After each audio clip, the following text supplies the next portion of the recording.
Dun, dun, dun, dun, dun.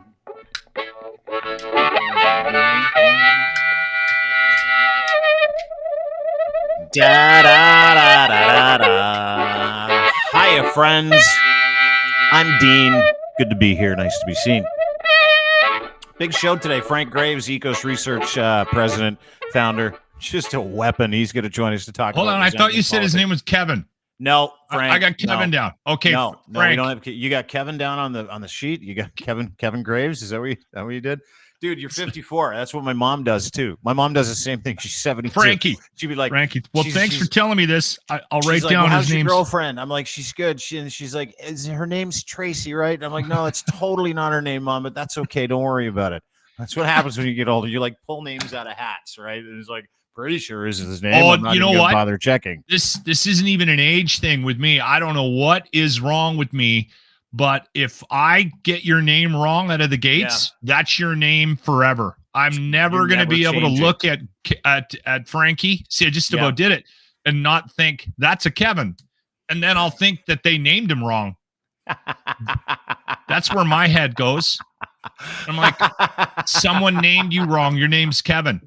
Yeah, there are people, right, that you meet, and you're like, you're not a Pete. Oh, we had a salesperson at the last radio station that fired me, and I met her, and her name was, I don't even remember now, but I remember I got her name wrong out of the gates, and I could not every time she walked by the windows. And she would look like she was coming in. I'd go to the guys, Karen. What's her name? What's her name? And then they would tell me the wrong name every time. And then I would call her. She just gave up. She was Amy until she left. You know, the worst part is that you let that go for years at times, right? When you meet people, you're like, listen, I'm too embarrassed. It's been like, I don't know how many years that I'm unsure of your name, and I see you on a weekly basis. Yeah. So you revert to these like generic names that you call people. With guys, it's like, hey, bud. Dude, guy, hey, dude, fella, that kind of stuff. And with women, it's like, ma'am, yes, ma'am. Oh, yes, dear, love, ma'am, which can also get you in trouble now, right? Like this, you can't call anybody dear or love. You can't win anymore. It's never been more important to get those names right. So anyway, Frank Graves is my point. EKOS Research. He's going to join us coming up in just a few minutes. Great guy, too. He's got some incredible stats on fault lines, polarization, disinformation in Canada. So I'm excited for that. But before we get started, let's play the video of Stacy accepting that award. Wait, let first. me finish. No, you're getting out of context. Do your thing. Yeah, thank you. Let me bring people along. That's what we do. We're storytellers. Yeah.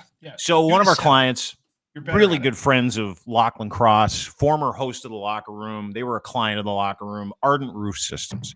The Locker Room is still alive on the Dean Blundell podcast. That's right. So we meet Stacy Dissatel from Ardent Roof Systems, who just is salt of the earth, like nicest guy in the world.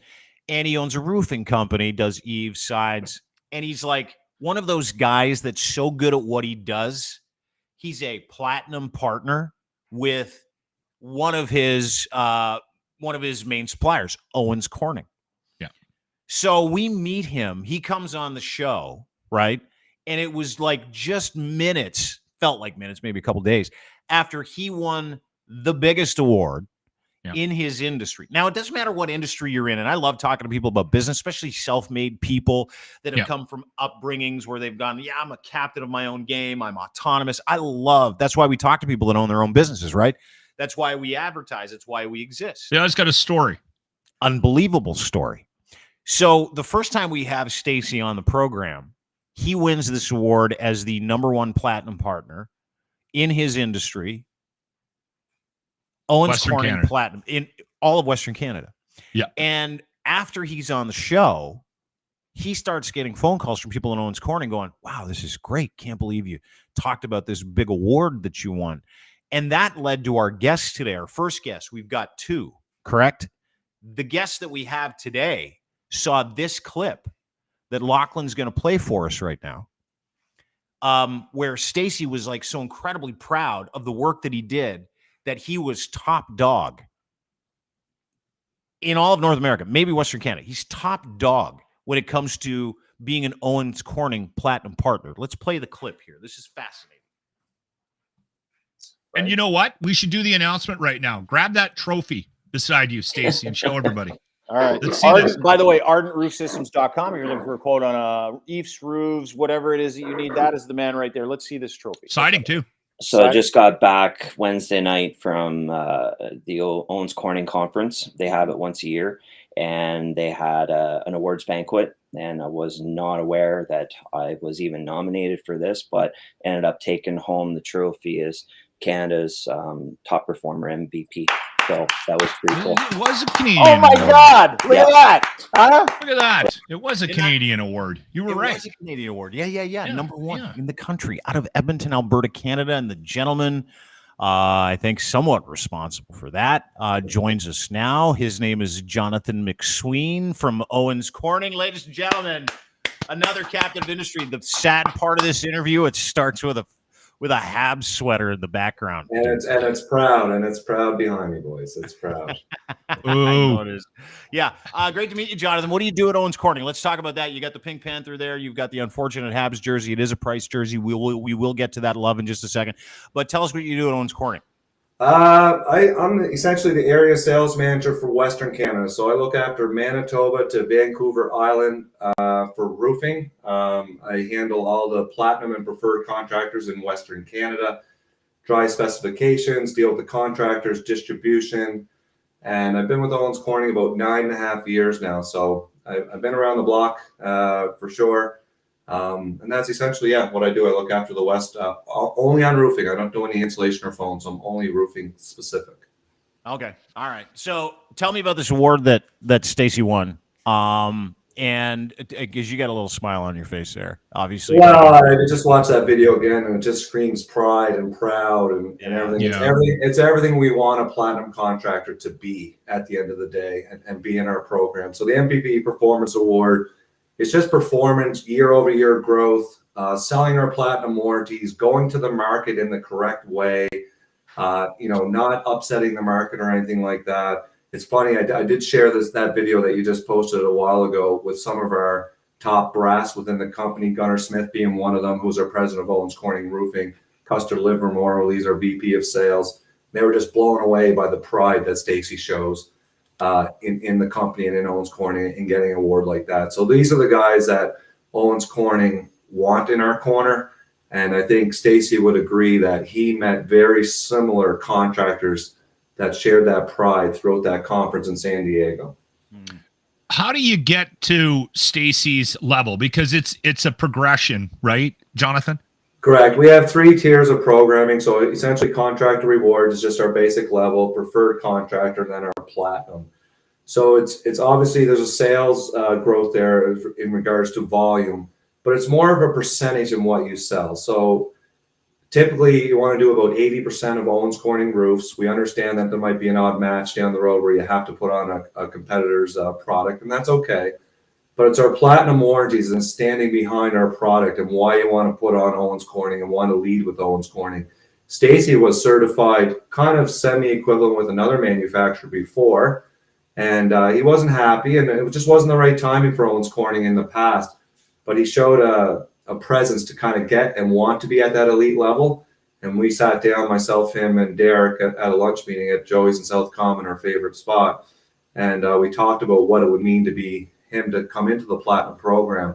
And here we are 2.5 years later, and he just got won his first MVP Performance Award. So it's a great story. Yeah. Good human being too. It's amazing because, I think as a distributor, as someone that does what you do, right, where you're a supplier, as big a supplier, to be able to work with good human beings and you see the difference, right? You got a lot of fly-by-night people in these industries. You have people that, start up but the part that you, as someone who employs people or someone who has partners like him, they take the Owens Corning name with them everywhere they go, right?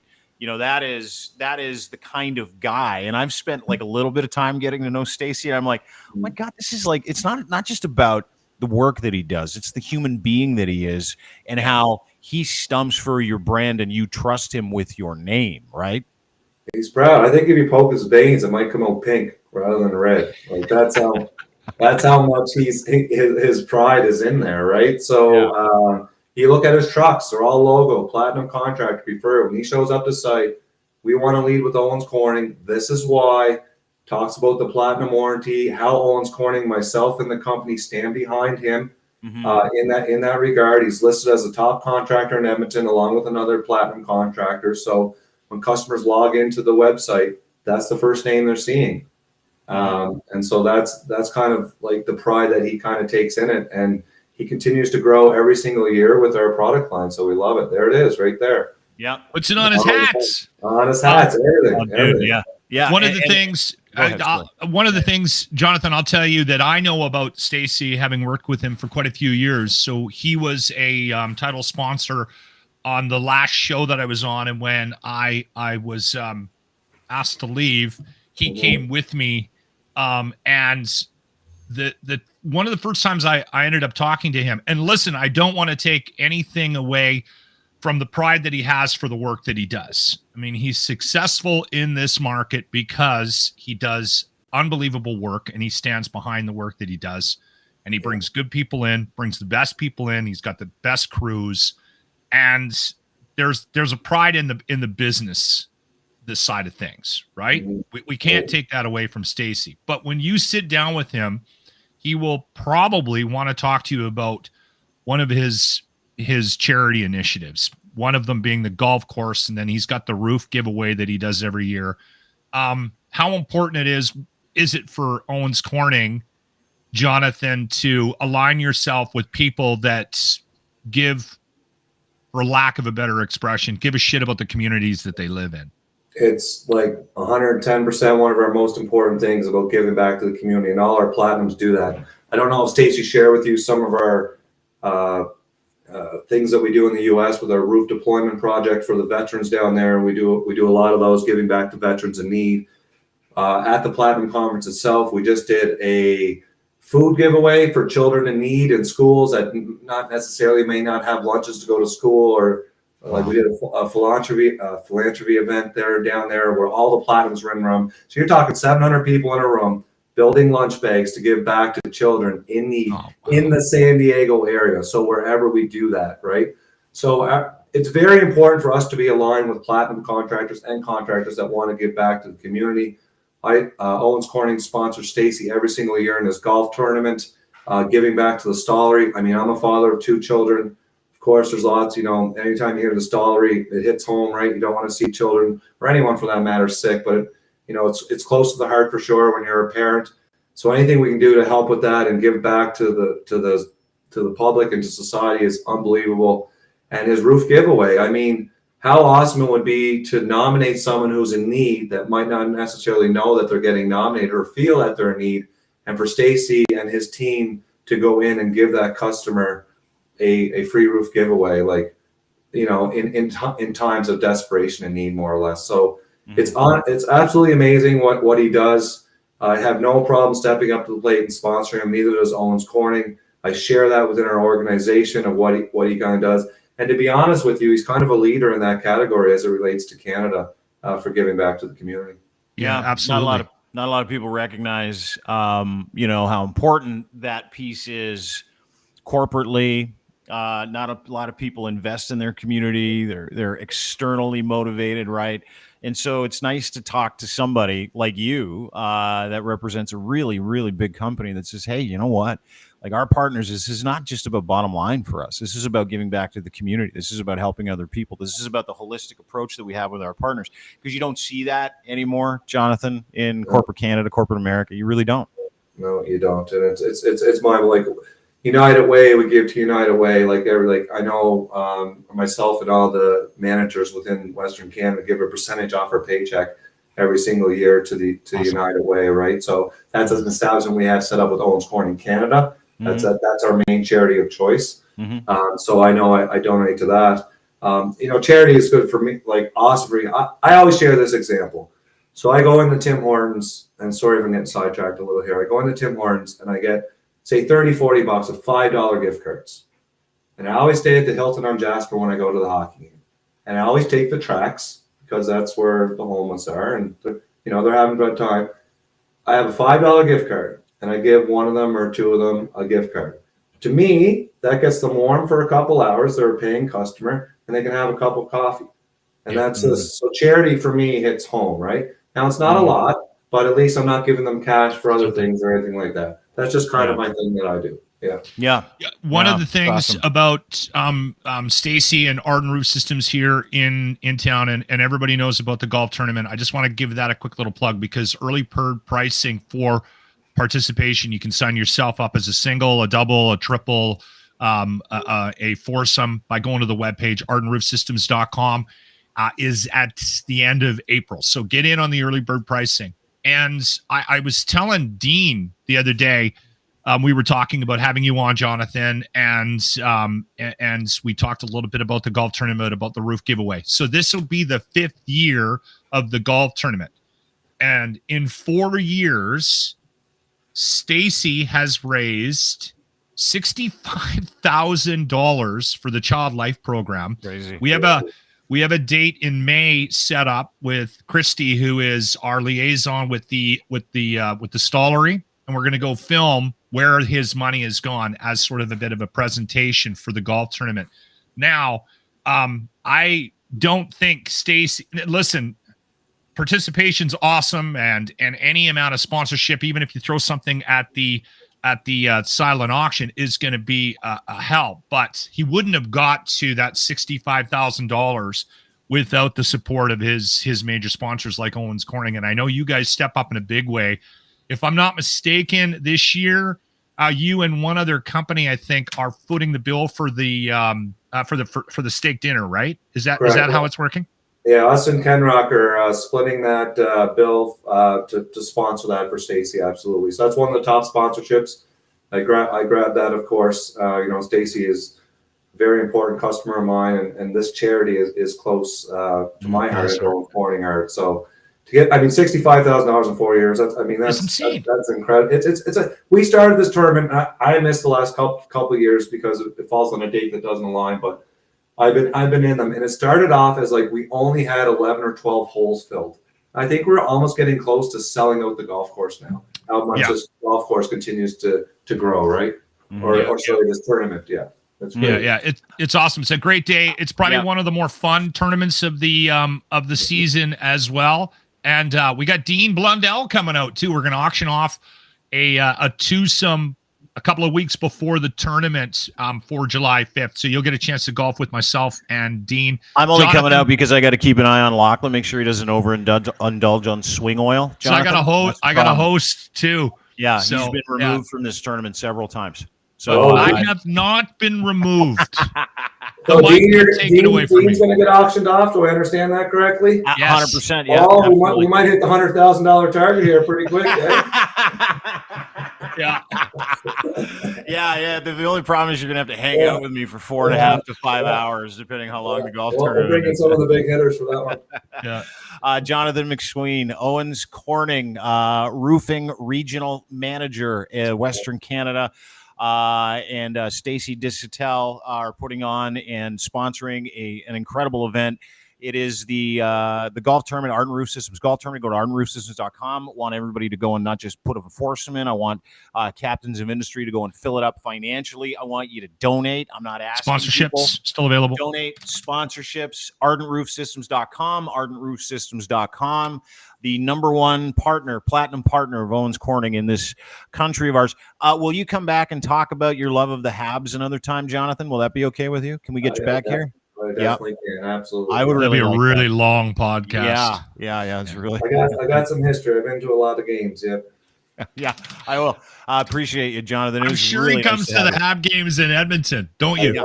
With my Habs jersey on. Yes. Oh, that's good for you. Yeah. Good for you. That's why he loads up on cards to give to people, so he doesn't get beat up on the way out. He needs the Hab karma.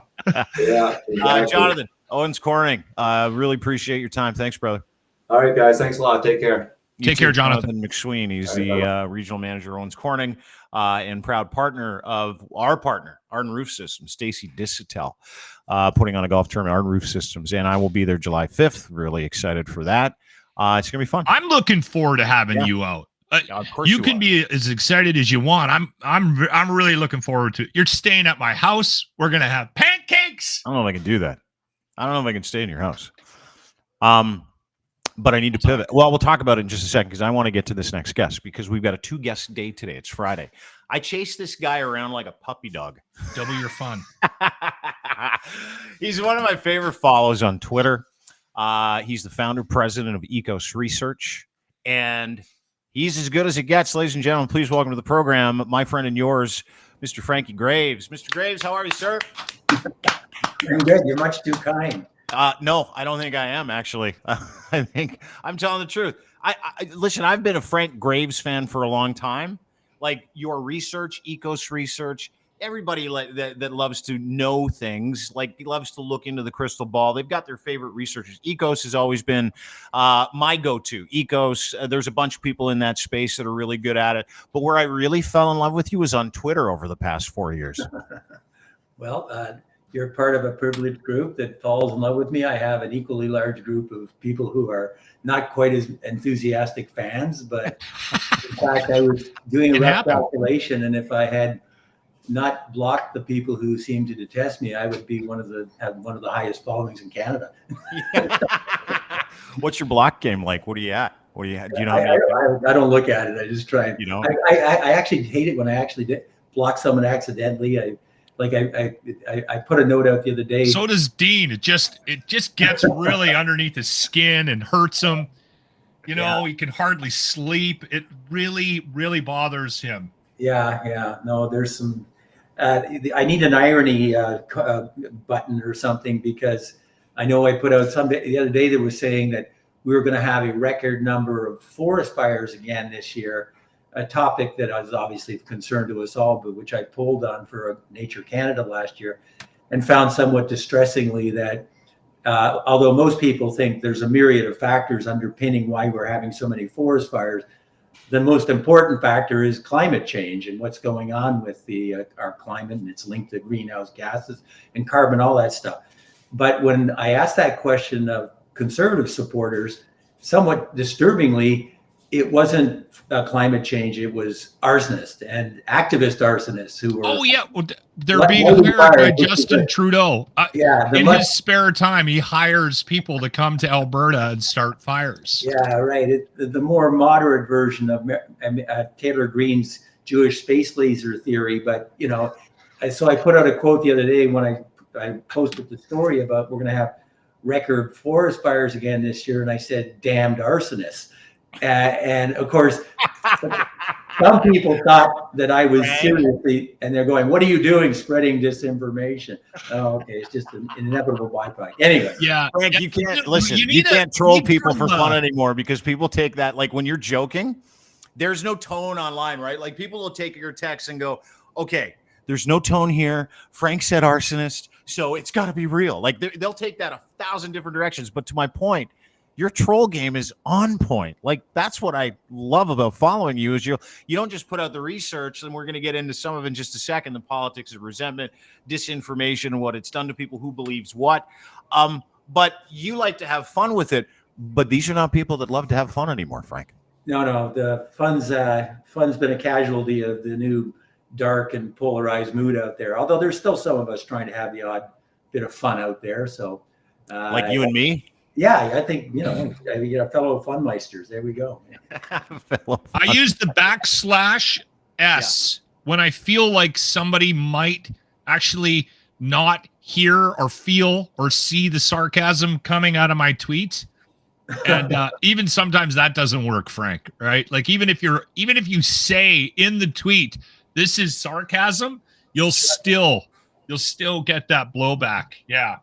I know I had a tweet in the middle of, and I was in not a great mood because my offices, which I'm coming from in downtown Ottawa, were right in the middle of the occupation, and I had to shutter my office for 3 weeks.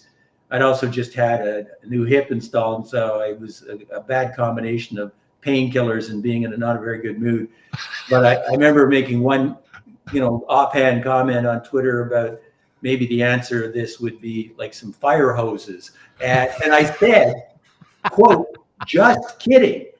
But Chris Kelly, who I've now made up with, actually felt that he would write this up about how the overexcitable Frank Graves had recommended fire hose. No, there was just kidding there. No, but they don't. But listen, Frank. Even when you write it in there. Eh? Yeah, you can say it's a joke. You can telegraph the joke in today's society, but we live in a world where people will tell you what you think. People, and not only that, they're going to come after you for not saying something that they're thinking, right? And I'm reminded of that on a daily basis. Like last week, I got it from everybody. Can't believe you're not saying this about Gaza. Can't believe you're not saying this about Israel. I can't believe, and I got something from the LGBTQS community. It's like, I can't believe you're not promoting the National Day of Asexuality.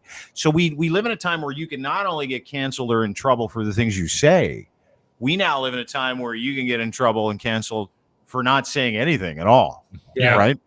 Yeah, no, and I crazy. you know, the Gaza, you know, like I'm assiduously trying to stay away from that. I've done some research on it.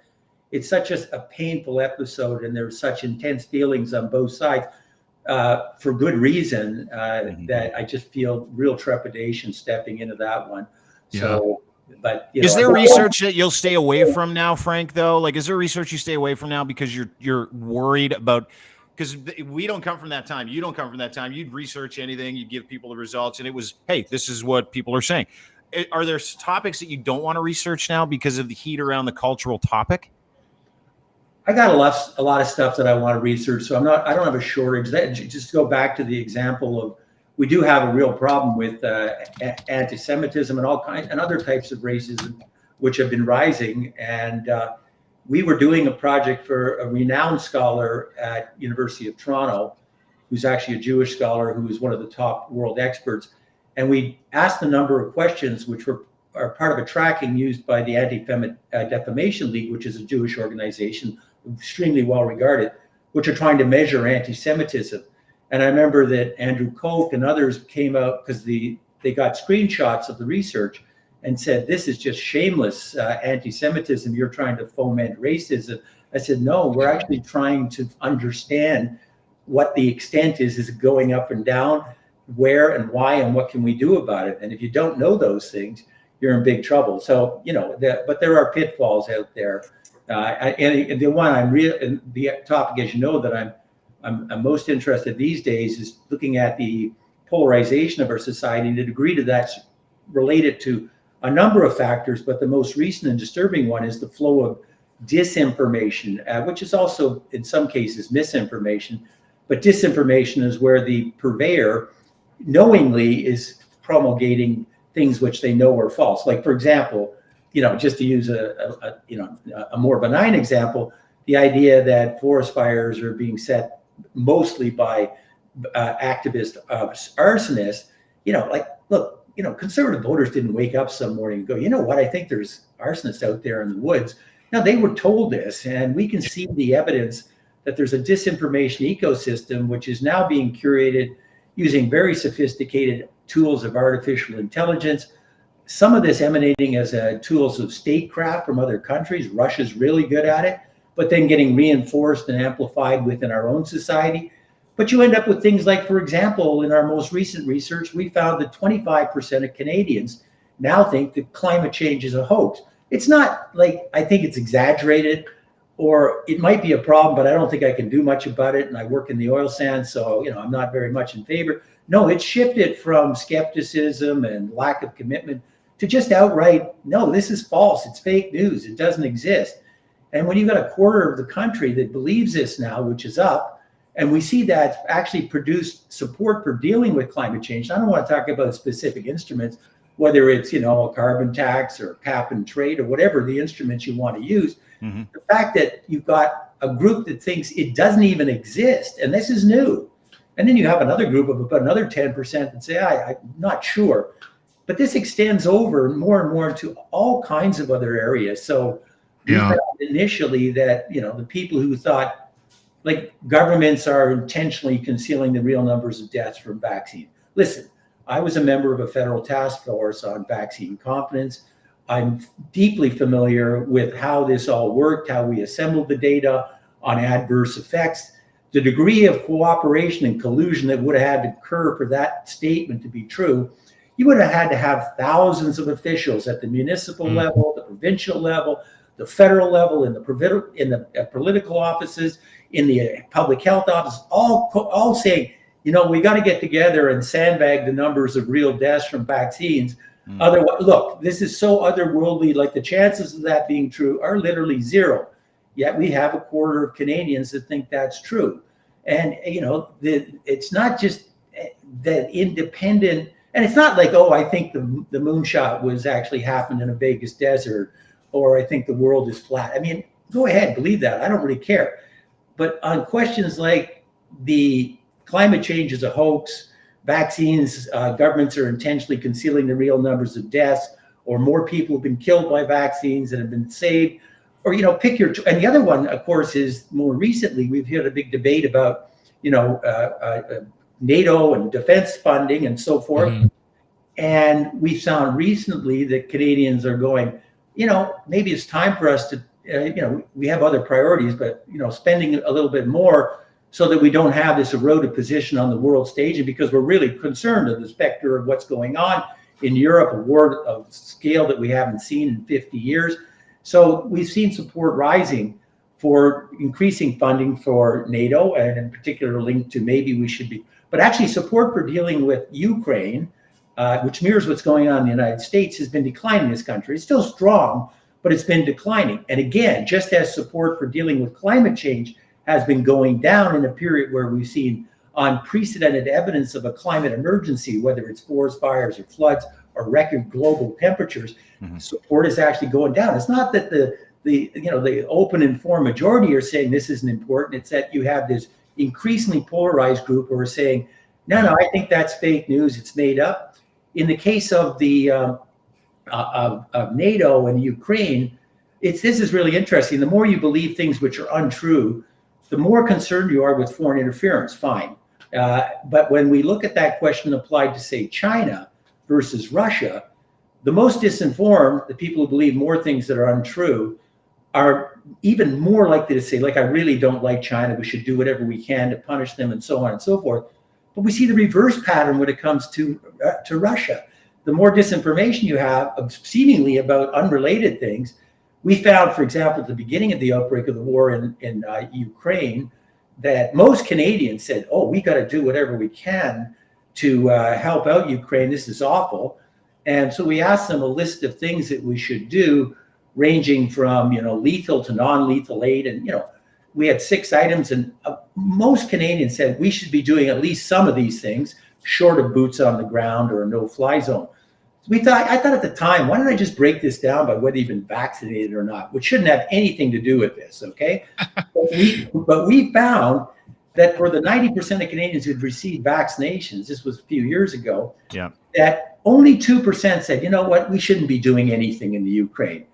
If you had not vaccinated, that number was 26 times higher. 52% said we shouldn't be doing anything. Now, this group couldn't have located Ukraine on the map 2 months earlier. But suddenly, they've got all these. They're foreign policy experts. They were also infectious disease experts before that too, by the way. They're bioweapons and Nazis. Yeah. And the Frank, speakers, the Don Band. Sorry, I'll stop. I'm going. No. I want to ask a question that sort of ties into what you were talking about. Obviously, you're following the hearings that are happening right now about foreign interference, and I guess the government is trying to wrap its head around what it is and what to do. And again, this might be a difficult question to ask, because you're sort of the person that collects the information and then tries to come to some sort of sense of idea of where we're at based on the numbers and the data that you're bringing in. But what do you think Canada and other countries can do about this outside influence? And we're dealing with numbers now that it could have an impact on elections and things. Like, what do we do? How do we combat this? Well, that's a great question, and we're making some progress, but bluntly, we're not even treading water. The power of disinformation, whatever the source is, seems to be keeping ahead of the ability to combat it. We'll see, for example, and it's funny because when I ask the public, what should we be doing about these things? And they're very concerned about the problem of disinformation, whether it's from foreign sources or domestic sources. For example, I find that a supermajority of Canadians, which transcends partisan lines, say, you know what, we shouldn't let generative AI be used in political campaigns. That's just pretty straightforward. 85% of Canadians agree. And yet, the chances that that's not going to be used in political campaigns, it's already being used. Donald Trump has got, you know, images of himself hanging around with black dudes to show that he's really favorable. It's AI generated, and we're going to see more and more of this. That I'm less concerned. Wait, are you saying that the picture of Trump with Jesus Christ himself is not real? Not sure. It isn't. The good one is I get pushback, and I've looked at this carefully as a researcher.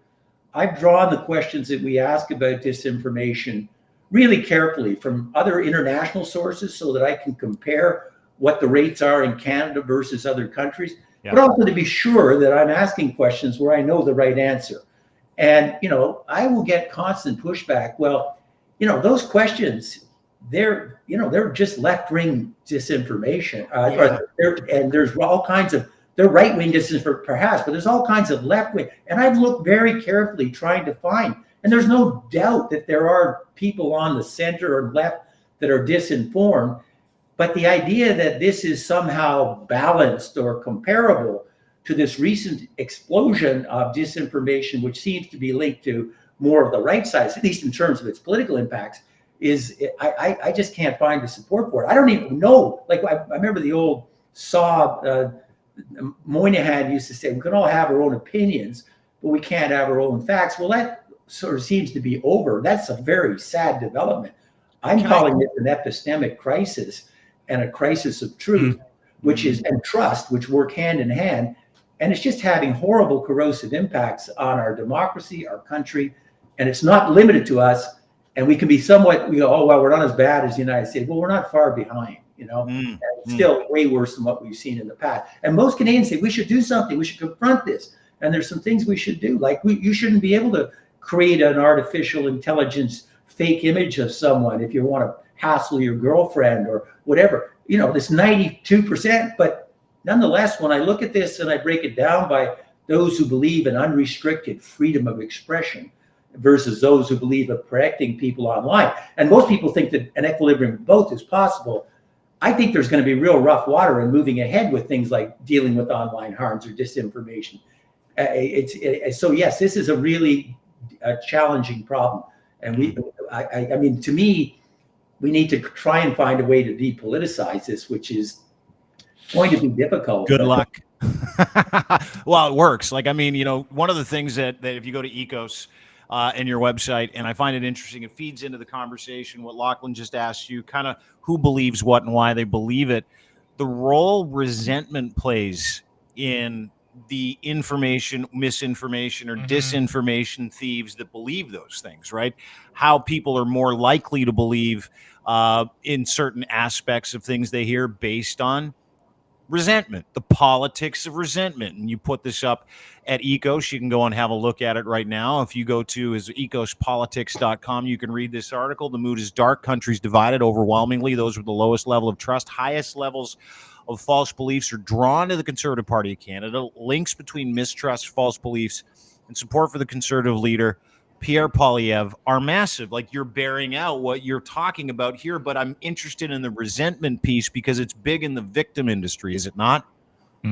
Yeah, it is. And like, you know, I do a lot of charts and I see a lot of relationships, but when you see a chart where 96%, I think that's the number of those who get most of these questions wrong, who, by the way, are all convinced that that their level of confidence that they have the right answers is as high as those who get actual right answers.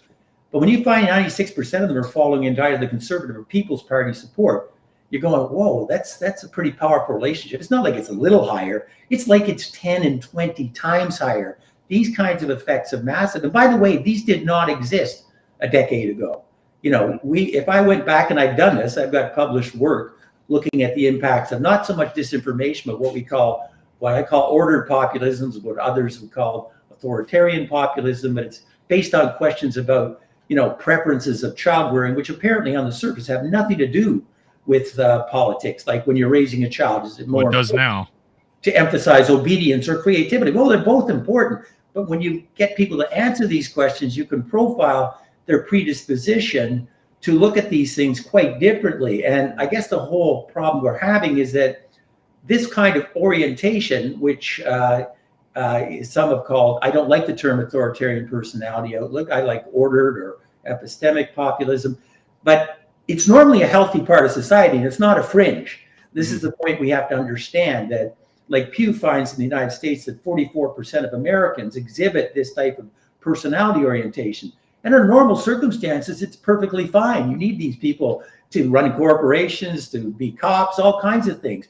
But under certain conditions, it becomes triggered with a reflex that some call the authoritarian reflex, which becomes extraordinarily unhealthy. They start looking around for the strong man on the horse who's going to turn back the clock, make things great again.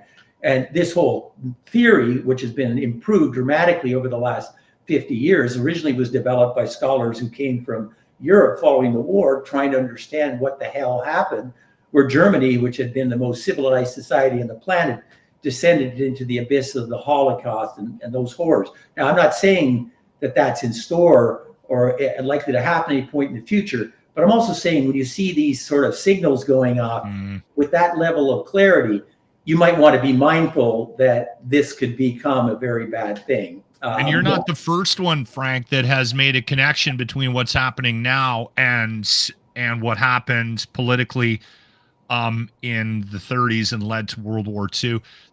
I want to touch on something that that you were talking about in this last section there, and I think we've found a way to politicize everything, and it's frustrating when you're a content creator like Dean and I, and we're trying to have balanced conversations about things, and quite often, no matter what you say, you get put in one camp or the other. And one of the things that I said, because I'm smarter than Dean, he hasn't figured that out yet.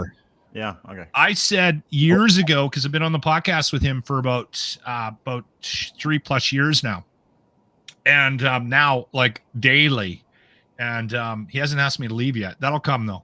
Now, one of the things, Frank, keep dragging these questions out, and it might come sooner than you think. One of the things that I said to Dean, because I'm brilliant, is we got to start getting voices outside of our own bubbles on to have conversations. And Dean has been a little bit more open to that, actually way more open to that in the last, I'd say, 6 months. And we're looking outside of our own bubble. And I'm in my bubble. Dean has his bubble. I'm sure you've been accused of being in your bubble, even though you're trying to collect information to educate us all. But do you think that will play a part in helping the situation if guys like us, this is one of the bigger podcasts in Canada, can actually chew on the idea of bringing somebody on that has a different opinion than us? Yeah, no, I do. And, one of the reasons I'm here is because I think this is exactly, we have to get this message out there. I mean, I read a little slim book by Timothy Snyder, who I admire a lot, a Yale historian. It was called On Tyranny. It was written in 2017. And he was talking about Ukraine before the outbreak, but he had what he called 20 lessons from the 20th century. And the first lesson and these were, how do we know if we're on a path to tyranny? And the first lesson was nobody sees it coming. And so I'm not sure, even if we do kind of act as the canaries in the mine shaft, that it will make any difference. But I'm sure as hell it's going to try and get the message out that these sorts of things, if they're not confronted, can become, deeply damaging. Now there's populism, by the way, which can turn out just fine. I mean, we have populism. Populism is essentially rooted in the belief that there is an elite, there's too much power in the elites, and we need to restore power to the people.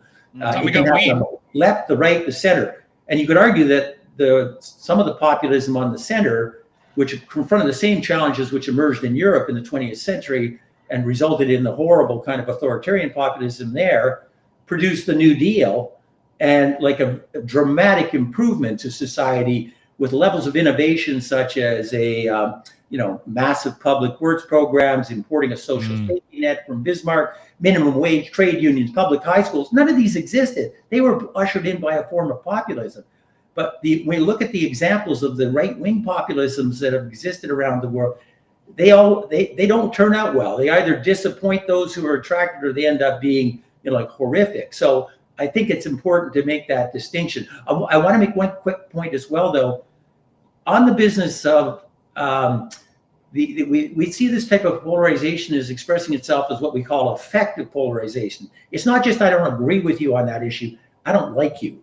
I don't want my daughter to date you. I don't want you living out. That's a really disturbing type of populism, and it's creeping in our society. And I think it's driven in part by, we have to be very careful we look at the group who exhibit disinformation, mistrust, and the tendency for many who are, is to go like, isn't that awful? How can you be so goddamn stupid that you believe those things?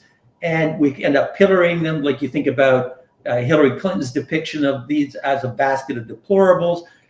That doesn't help. And it ignores the fact that this group is overwhelmingly a group that has not done well in this economy.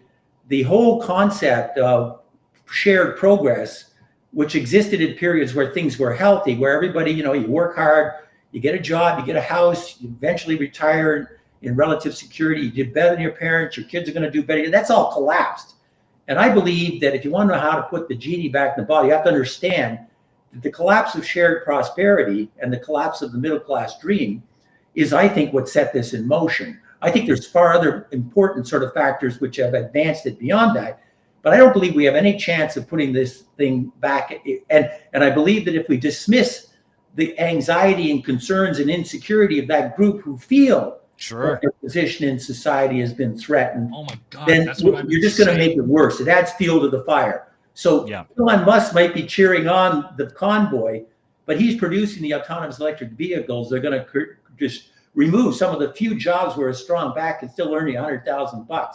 And to just dismiss this all as, you're deplorable, you're stupid, whatever. I mean, I think that's just going to make it worse. So dangerous. So dangerous. Yeah. And I'll tell you something, as much fun as it is living in the dunk era, where that's all we get paid to do is dunk on each other.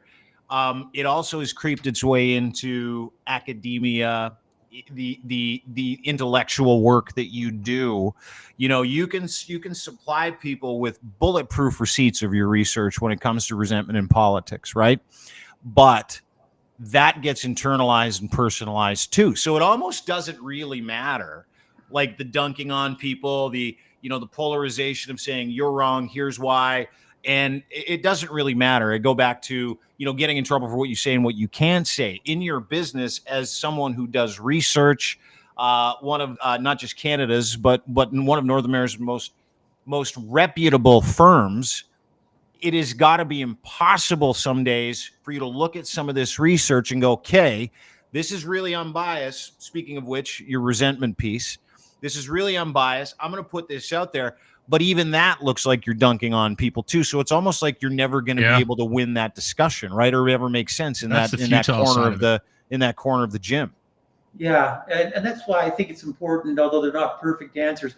I try and put myself out, in addition to the more florid material that occasionally creeps into the Twitter.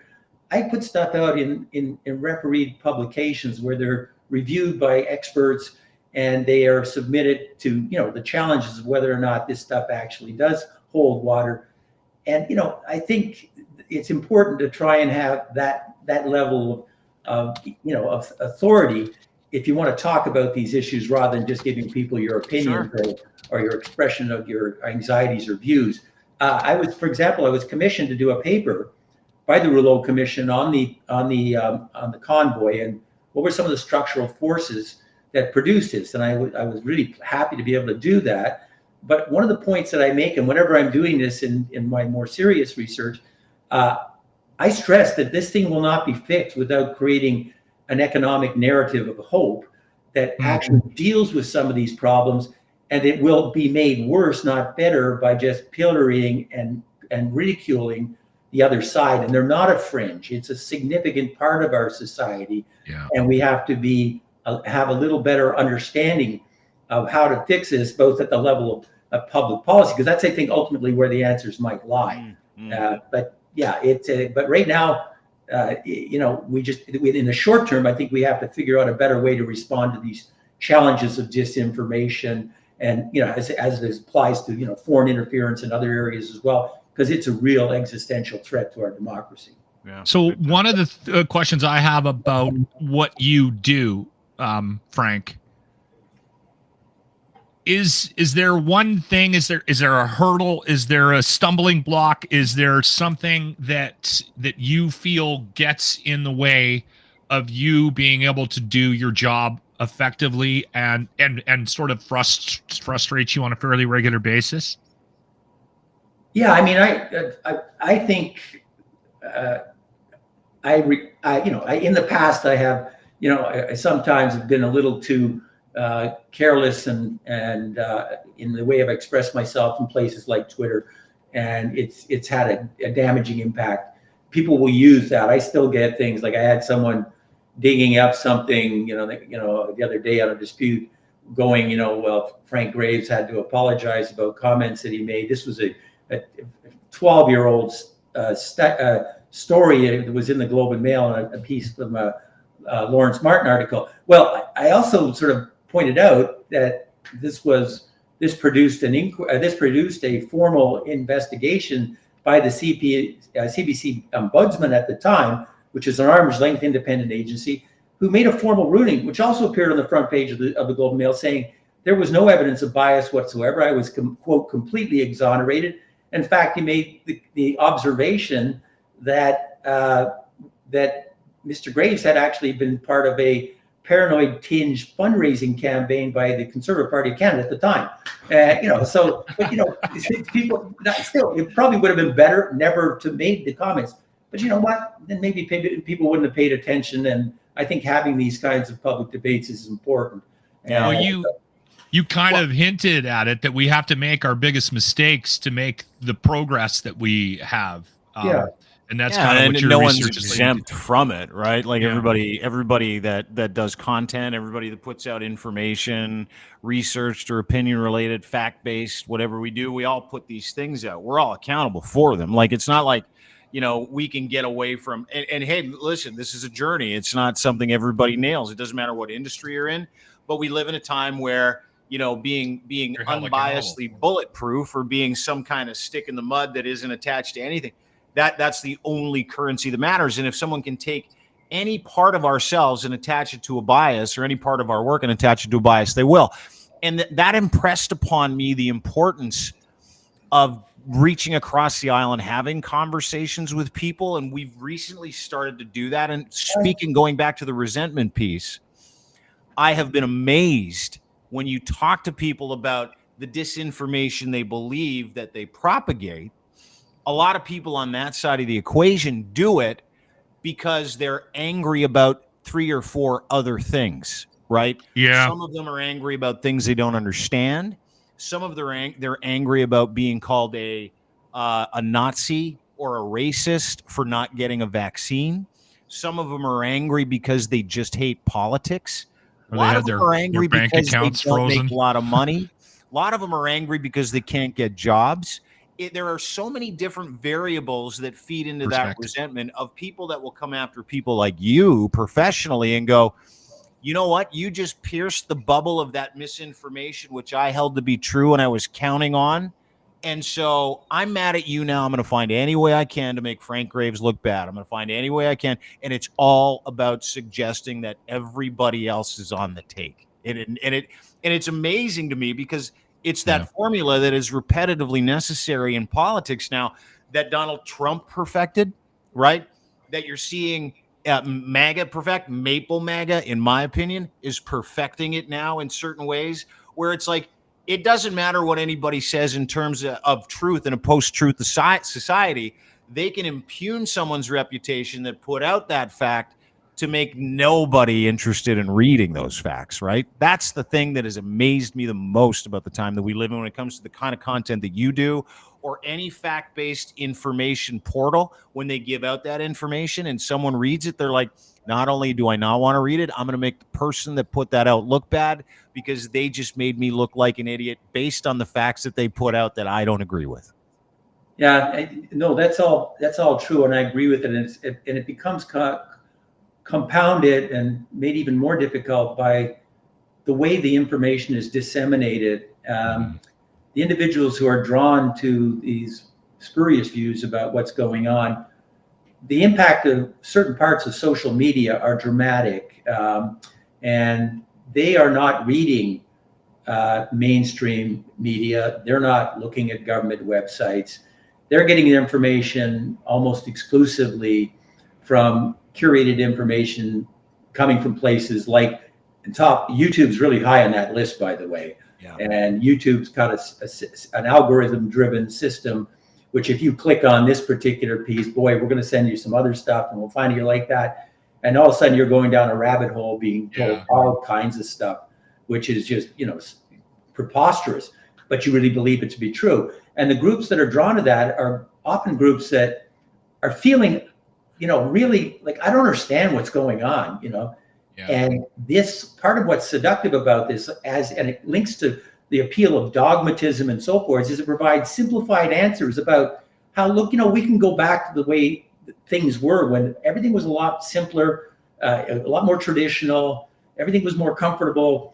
And that's a very seductive kind of path for those who feel that everything's in chaos and they've lost things, because it restores a sense of order and meaning. And so, I found, for example, that in some of the research we've done, we found that we've gone back to talk to people who have expressed moderate levels of disinformation, and we've told them, like, I'll say, hey, this belief, for example, that governments are intentionally concealing the real numbers of deaths from vaccine. I'll give them a short explanation of why, that just can't be true. And you know what? 20% of those people said, you're right.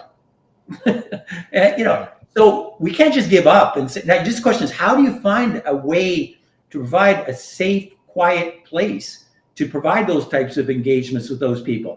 I'm going to tell you, the people who are in the upper 10%, they're radicalized. You're not going to reach them. And there's some evidence that they actually exhibit different personality orientations than others. They actually are actively seeking chaos and have high levels of that lack conscientiousness. And we measure this with survey questions. Like, these type of people will say, oh, I actually enjoy seeing a disaster in a foreign country. How do you deal with that? You don't.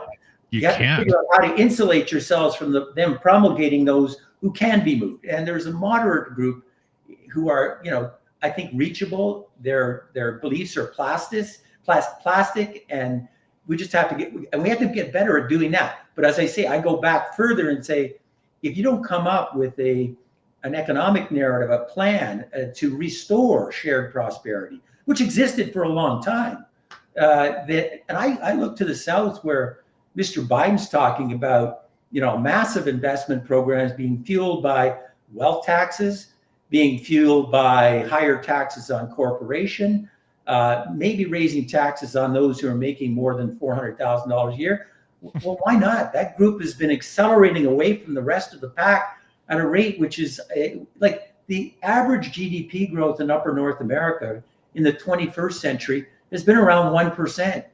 In that period where between the New Deal, when it emerged, and it sort of sputtered out at the end of the 70s, there was another spurt. The growth rates at that point were an average of 6%, compounded annually, and disseminated in a way that everybody, poor people moved ahead, middle class people moved ahead, rich people. But what you have now is this tepid growth is all being appropriated by a tiny fraction at the top of the system. And I think we find, for example, young people are going, that doesn't work. That whole model, which came in your neoliberalism at the end of the last century, it just didn't work. It was a hoax. It doesn't make them communists, though, right? Yeah. Like that's where I think that's where we're getting into trouble. It's the messaging. People that are stumping against these things are automatically considered, extremists. And anyway, I'm sorry. Well, no, that's a good point. You have to push back because, like, I'm a capitalist. I run a business and paid a payroll for over 30 years. And I believe in democratic capitalism or liberal capitalism. I think it's the best. I am not a socialist. I'm not a communist. There's parts of socialism I'm okay with, but I'm certainly believe that, and you'll find that if you look at the economic literature, that economies, I refer you to things like Darren Asmoglu, Why Nations Fail, or Robert Gordon's The Rise and Fall of American Growth. Liberal capitalism works best when it's inclusive and people feel that if I work hard, if I create a better mousetrap, I'm going to go ahead. There's nothing wrong with that. But where you feel that, like, okay, my first job a long, long time ago was in a bank. The president made 20 times what I did when I took that job. And I thought, you know what, maybe if I work hard, I can be a president someday or whatever. But that system was fine. If I went into that job today, it doesn't make 20 times, it makes 400 times. Yeah. By the time I go for my first bathroom break, he's made more than I'm going to make all year. That is not a motivator. No. This, and I'm not talking about socialism. I'm talking about incentive systems that spur people to be productive, inventive, all those things. And those are, I think, under real stress with the system we have today. Well, it's easy then to see how populism could be a good thing for us right now. It's easy to see how we could get people from both sides, any side. And I know I don't like both sidesing either. I know you're not a both sides guy. But it is super easy for me to understand. Listen, in a divided Canada, what is going to unite people? It's the idea that that guy makes 400 times and a multiple of whatever it was back in the day. It's the idea that runaway banks are still screwing us. The idea that we pay way too much for chicken. It's the idea, like, it is the elites, and I know people get mad at the elites, and I'm a capitalist through and through. I'm an entrepreneur. We all are. And it's really important to me to do business the right way, right? So sharing wealth, sharing that around in a responsible way is something that I understand, but I also understand to the victor goes the spoils, that your life is a meritocracy. If you do the work and you do good work, you should get paid on that work. I get it. I totally understand that. But that's going back to the commonality that we all share, and we shit on the word populism the whole time, I am firmly in line with populist movements. Like, the scary part for me, I'm watching this Alex Jones clip this morning because the Liberal Party put out the, hey, Alex Jones says this, Pierre Poilievre says this, they're exactly the same. And it was talking about global elites and how there's too much money in the hands of very few people. And I'm like, that resonates with me, right? But it's what they say after that to kettle a group of people. It's all the other little things that they bring into that equation. So I find it impossible now to be able to silo that as a conversation with people to say, hey, listen, we're all populists at heart. We all want the same things. We don't want people to take our tax money, give it to their friends and their relationships so that they can continue that circle of populist elite trust and continue to keep certain people away from wealth and influence in this country. Isn't it easy then for us to see where that united button is that we need to push, right? Yeah, me? Listen, I agree with you that populism, which in its essence is a strategy for achieving power, that's what populism is. Yeah. But it's ideologically thin. There are expressions of populism across the left, the center, and the right. And as I said, the populism that produced the New Deal and the Roosevelts were definitely populist.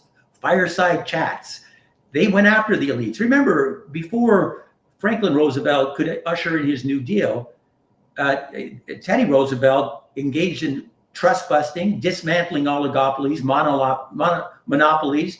And this was not, in fact, something which was pandering to the elites. It was, in fact, breaking down that system and renewing it with a new middle class model.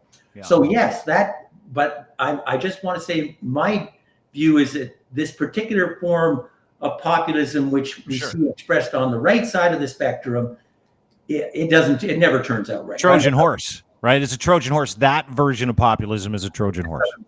But I think part of the issue is, I think it's who's sending that message, and they're not doing it well.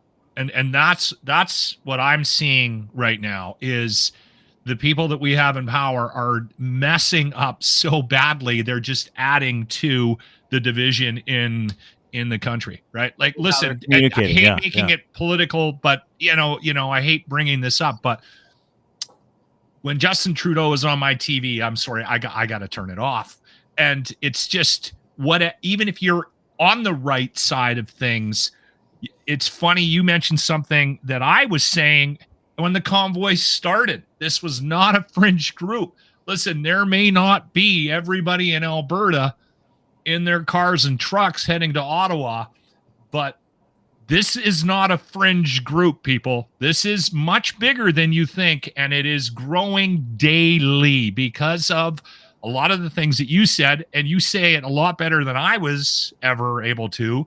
But I was witnessing it, and that's the thing. That's where we're at right now, Frank. When we bring people on, I'm like, Dean, this guy has a very interesting perspective. When COVID hit, Yeah. he wasn't an anti-vaxxer, but he was trying to do business and travel around the world. You got to hear a story. And then you hear a story and you're like, you're right on board. You're like, I get why you would be frustrated, right? Yeah. So I think that's kind of where we're at right now, where we're lifting the lid off of a lot of these conversations we should have been having 2-3 years ago, and we're now getting to the meat of it, right? Why is that guy in that camp? Why is that guy so How did you get there? That's like one of those pushing back so much against. Well, it's one of those things that we all can share is how did you arrive at your core beliefs about what you think is going on, right, Frank? Yeah, no, and I think there's some evidence that providing safe listening spaces to have a conversation which you can inject some information, allow people without being attacked and without being ridiculed. I'm trying to do some research which doesn't do the conventional type of polling where we just call up and ask you to answer the questions we thought of. We actually will inject some information to allow the respondents to understand some basic facts, which are non-controversial. And then they're allowed to not just say, well, I agree or disagree, but can you give us some advice so that we can tell decision makers how they can move forward? Because we have a consensus in this country. People say that the levels of polarization and disinformation are bad. Regardless of what side you're on. Yeah. Everyone's saying the same thing. 85% of Canadians say this is bad. We got to deal with this. That transcends partisanship. So we have to find a better way. And I think if I can make a contribution, it's by trying to understand how can we penetrate some of the disinformation and how can we provide safe spaces so that we can get some ideas going forward. Like for example, the idea that maybe we need to level the economy or at least provide something which, provides we get a balanced budget. Sure. I noticed that Biden's proposals are going to provide $4.8 trillion to fund this project. He's not going further into debt. The Americans are further in debt than they should be. But it's all being funded. And by the way, the support for the kind of measures he's talking about, which are wealth taxes and increased taxes on corporations, which were all much higher in this era where, growth rates, GDP rates were 5-6%, not the miserable 1% we see today. The support for that in Canada is 80%. I kind of go scratch my head. Why aren't we doing this? I wonder why a political center, political group decided to get behind that messaging. It's like, oh my God, that means you might agree, and oh my God, that might take the wind out of your angry sails. It's where we're at. Maybe those businesses have a stranglehold on politics in this country. Again, some do. Some guy comment, but yeah. Frank, last but not least, before I let you go, Frank Graves, EKOS Research, president, founder. He's a great follow. Follow him on Voice of Frankie. He's online. Go to ekospolitics.com. You can learn all about EKOS politics. The last question I wanted to ask you, when you do your polling, like when you put these things out, when you actually put out the information and you're getting the information back, my theory used to be, when I like to dunk on people, was that only crazy people spend 20 minutes giving answers to somebody about something. So it's like, is it weighted in favor of some of those answers? Do you weight those because you've got people from one side that are rabid, that want to control the narrative through research? Or how do you account for that? How do you account for culture and the people who are willing to give you answers because they're like, I'm on this team, so if my information for Frank's research can help spin that weight. Is that a thing? Is that a thing that happens in your space? It is, and we don't have the time, and I would probably bore everybody to death if I got into. I teach a graduate course in survey methodology and statistics and probability, and I've done a lot of work. I've published on this. I just presented at a conference in Washington recently where we're looking around, groups around the world are trying to figure out how do you get scientifically accurate samples. Yeah. And let me just tell you, it can be done, but it's really challenging. And it costs a lot more money to get them properly done. I'll give you one quick anecdote, which was presented at the conference where I presented. I was in the opening session. And I was talking about how do you represent not just different demographics, but this group of institutionally mistrustful people. And I used as a proxy the underreporting we have of people who said that they stopped at 2 vaccines, which is actually 30%, but all of a sudden it was showing up at 20. Anyway, I'm not going to get into all that. But on the same session, Pew presented on some research they'd done, which had looked at some research, and I'm not a fan of what's called non-probability methods, where you put a sign up on the internet, would you like to do our survey? It's very inexpensive and it can be okay for certain applications. But frankly, I like to have a methodology which says, I'm going to randomly sample from a frame where I know everybody's in there, and then I can select them using random probability, and I can make various adjustments. They looked at some research that had been done by YouGov, a very large, well-known outfit. It had been published by The Economist, and it showed that I think 30% of young people no longer believed in the Holocaust. Pretty shocking. Jesus. Pew said, you know what, that doesn't sound right. So they went out and did some follow-up research using probability methods, which is all we use. Everything we use is random probability methods. Yeah. And they found that, and they compared it to the non-probability methods, and they found the incidence of people who were saying they thought the Holocaust was a hoax wasn't 30%, it was like 3 or 4%. That's pretty shocking. By the way, just to check it a little further, they asked other questions such as, are you qualified to operate a nuclear class submarine? Okay. They had 12% in the non-probability sample. You bet I'm qualified to operate a nuclear. Guess what? These aren't even people. These are bots. These are click farms. Yeah. These are like AI generated stuff. And that's a big specter. We have to be careful to disentangle. Yeah. So yes, you can get the research right, but it's going to, like in the United States, for example, the government in the United States, they only buy probability methods. And I think, this is something that we really have to pay attention to. It would bore everybody to tears if I got into Oh, no, I want to have you back because I want to know about this, because that's the problem that people have, and it answers that bias question. Absolutely. And the scientific accuracy of properly done polling today is actually as good or a little better than it was 30 years ago in the salad days when 70% of people answered the phone. You can do it. It's harder, but you can do it. I don't have a landline, so I'm out. Frank Graves, EKOS Research, EKOSpolitics.com, I believe is the name of it. Let me just get that. EKOSpolitics.com, Politics of Resentment. Frank, I can't tell you how much I appreciate having you on, how you've given us so much time today, and your energy and your information, continued good health, good work, and hopefully you'll come back again, sir. I would love that. Thanks, guys. Thanks, buddy. Have a great day. You too, Take care, brother. Frank. Have a great weekend. Frank Graves, Ottawa, president of EKOS Research. See, I love that conversation. That was a great conversation. That was amazing. And I wanted to add this because I think Frank would find it funny, and it'll be really quick. I did a survey a couple of years ago locally on the phone. All right. And it was for Edmonton and area. Stop it. They called me back. They called me back last night, and I noticed I recognized the number, and I picked up. Do you know why? No. Because I was drunk. Yeah, right. And the woman asked me a question about the last time I picked up, and I was like, "Oh, that's right," because they want to know whether or not they can keep calling you back. And I told her on the phone last night, I said, well, I must have been drunk the last time you called, because the only reason I would ever pick up the phone to answer a survey is if I've got 4 or 5 beers in me.